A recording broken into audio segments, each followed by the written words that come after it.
دغه شکل له قرآن سره ژوند او زندګي وي، بیا له سحر او له جادو له کوډ او له دې نه بیا تاسو بیا سرمټه کوئ، ځکه تاسې کنډواله کورونه یاسته.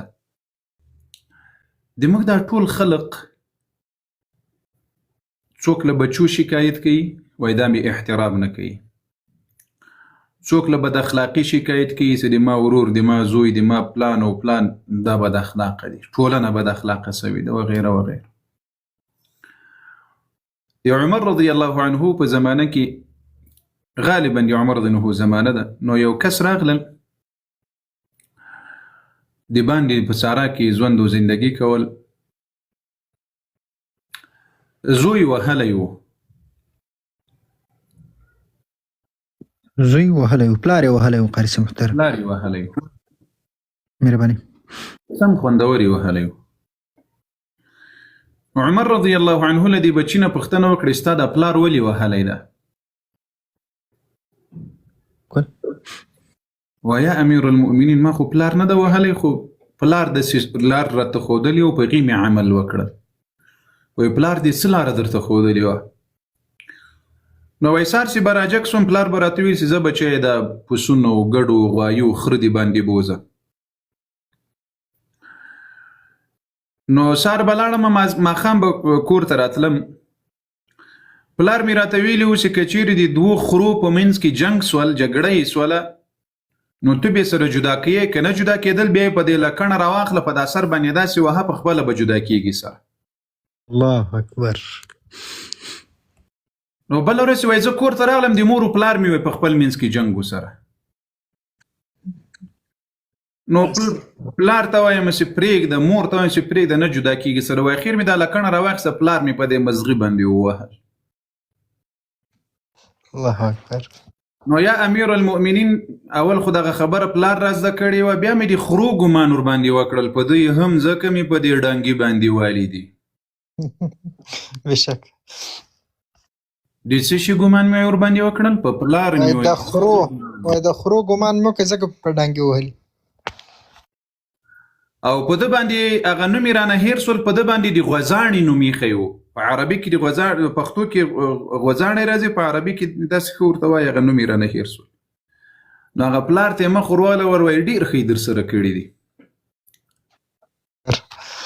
ډېر ښه چې دا ککري در باندې میده میده کړي وی، لا خوند بې کړی و.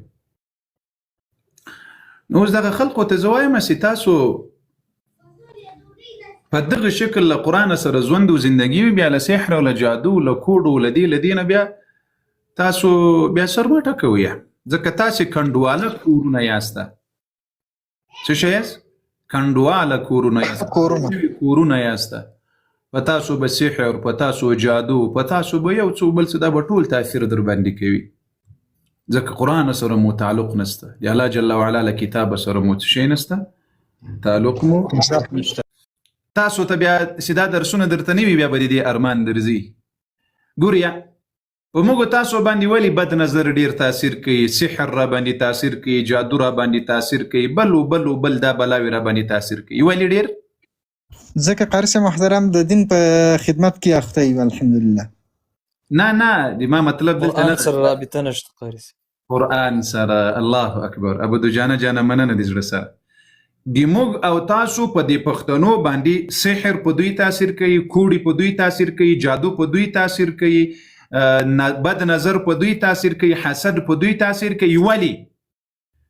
ځکه دوی کنډواله کور ده. څه شی ده؟ کنډواله کور ده، خراب کور ده. ګوري په خراب کور کې خلک څه شي کوي؟ زباله غورځوي. کله چې زباله غورځاره کړله، زبالې ته شیطان راځي، پیری ورته راځي. که تاسو دغه کنډوالي وګورئ، دا خراب ځایونه وګورئ، په دې کې خراب خلق ګرځي را ګرځي، په دې کې خراب مخلوق رب العالمین جل وعلا هلته ژوند او زندګي کوي. د ما په خبره پوهېږي که نه پوهېږي؟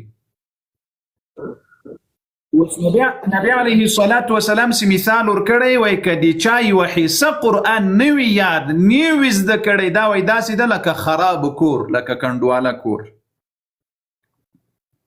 نو په کنډواله کور کې خو بیا د بیا ما په اوس خو دا لیټرینونه ډېر سوي دي، پخوا خو دا لیټرین نه و، خلک به سوکا ورغله له ځانه بې پرتوګ لرې کړل، ټس هلته بې وروره بله قاري صاحب بالکل کیسې بې ما خرابې کړلې، اول ته بې بولې وکړلې نه. هو قاري صاحب بالکل ډېرې خبرې به زه نه درته په دې کې ډېرې خبرې دي، الله دې وکړي چې ورباندې پوهه سي، د عاقلان ورباندې پوهه سي. نو خراب کنډواله کور دا له ځانه مه جوړوئ، قرآن زده کړئ، په قرآن ځانونه پوهه کړئ، یو حصه دې قرآن زده کړئ، ترجمه یې زده کړئ، تر څو له سحره مو الله د دې قرآن په برکت وساتي، له جادو نه مو الله د دې قرآن په برکت وساتي. په محمد رسول الله صلی الله علیه وسلم باندې سحر وسول، الله په څه شي نجات ورکړل؟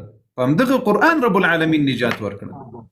الله په څه شي شفا ورکړله؟ په همدغه قرآن رب العالمین جل وعلا شفا ورکړله.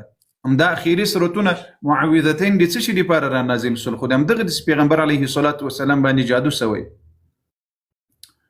د موږ چې ټلیفون ته راوکړي میسیج، ولا قاري صاحب د ما ژوند خراب ده، ولې به نه یې خراب؟ خو د تا خو زړه خراب ده. ولا د ما په کور کې مشکل ده، نو د تا زړه کې مشکل ده.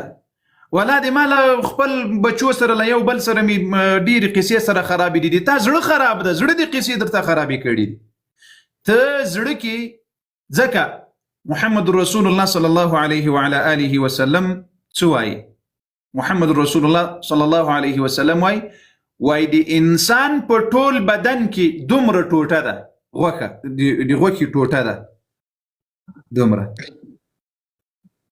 دا داسې غورځېږي ښه، او بیا چې چونډۍ وکړې بیا خو بیخي پورته پورته غورځي نه. دغه زړه رسول الله وایي چې کله اصلاح سول، نور د انسان وجود ټول اصلاح کیږي، او کله چې وایي دا فاسد سول، نور د انسان ټول وجود فاسد سول. اوس به موږ وګورو دا هر یو دلته ناست یاست، هر یو دلته ناست یاست، دا پښتانه دي ما ولې بد ایسي؟ په دې خاطر مې بد ایسي چې کبر کوي، هم بېدینه دي هم کبرجن دي. هو قاري صاحب بالکل، او دا د خدای دپاره درته وایم، دا نور د کوم تعصب دپاره نه درته وایم. اوس هغه انسانان خو خوند کوي چې کبر و غرور پکې نه وي، وایي نه. تاسې اوس زموږ له ډېرو پښتنو نه پوښتنه وکړئ، 40-50 کاله عمر به وي، تر دې 2 سپنګو به له کبر او له غرور نه ډک وي، د قرآن زده کړې ته وایي نه اوس د ما عمر غټ سوی ده. نو عمر دې غټ سوی ده، همدغسې په دې پلیت زړه و مردار زړه کې قبر ته ځي، خدای دې بیخو باسه. بېشکه کېده ته بچې کته کې ګوري زړه چې دې کله اصلاح کړل، کله چې دې زړه اصلاح کړل، الله به دې ژوند ټولې چارې درته اصلاح کړي. الله به دې ژوند چې درته اصلاح کړي، دې ژوند ټولې چارې درته اصلاح کړي. دا زړه په څه شي اصلاح کیږي؟ دا زړه په نسوارو نه کیږي، په سګریټو نه کیږي، په غیبت نه کیږي، په تجارت نه کیږي، په رضالت نه کیږي، په خباست نه کیږي، په زنده‌باد نه کیږي، په مرداباد نه کیږي. دا قرآن اصلاح کوي، قرآن اصلاح کوي. د موږ له ډېرو خلقو نه دا دلته ګوریا په دې 200 کې به څو مسلمانان یاست دلته له ما سره؟ دا نیم خو به یاست ان شاء الله. هو الحمدلله قاري صاحب دا نیم ورته سورتو چې د تاسو دغه لس اخري سورتونه زده دي، په الله قسم کې زده وي. زده کړه د دې مطلب دا نه ده. ګورې اوس دا موږ تاسو دلته اکثریت مسافر دي، نورو هیوادونو ته لاړ شئ، هم انګلیش زده کوي، هم یو څه زده کوي، هم بل څه زده کوي، هم بل څه زده کوي، ټولو شیانو باندې پوهیږي، اما قرآن ته نه پروا نه کوي. بیا زده څنګه؟ اوس ګوریا موږ تاسو ډېر سکاله قل هو الله احد الله الصمد، دا صورت هم وایو ډېر سکاله په 5 وخته لمانځه کې، بیا هم قبر ته نظر ور اخیستلی ده.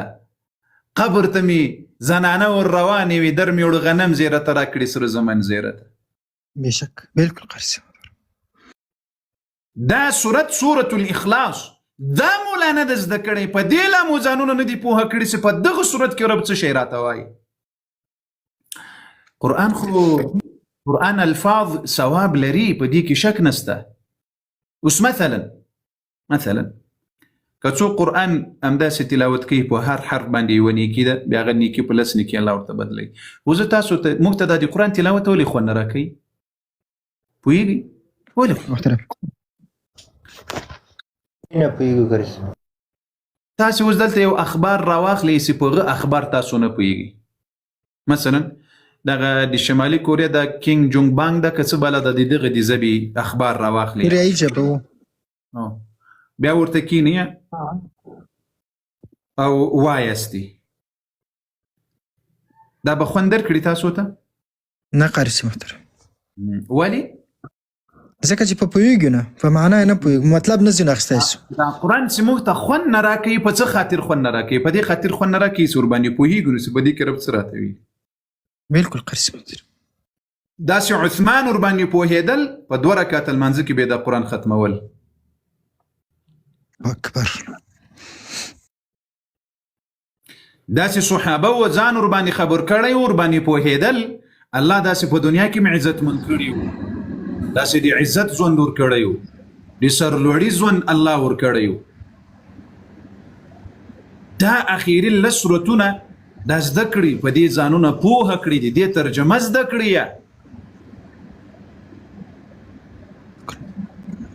تر څو پورې بیا همدغه سورتونه تاسې په لمانځه کې وایسته په هر وخت لمانځه کې وایسته. ګوریا په فرض لمانځه کې قل هو الله سورت به نه وایسته په ټولو رکعتونو کې مختلف سورتونه به پکې وایسته.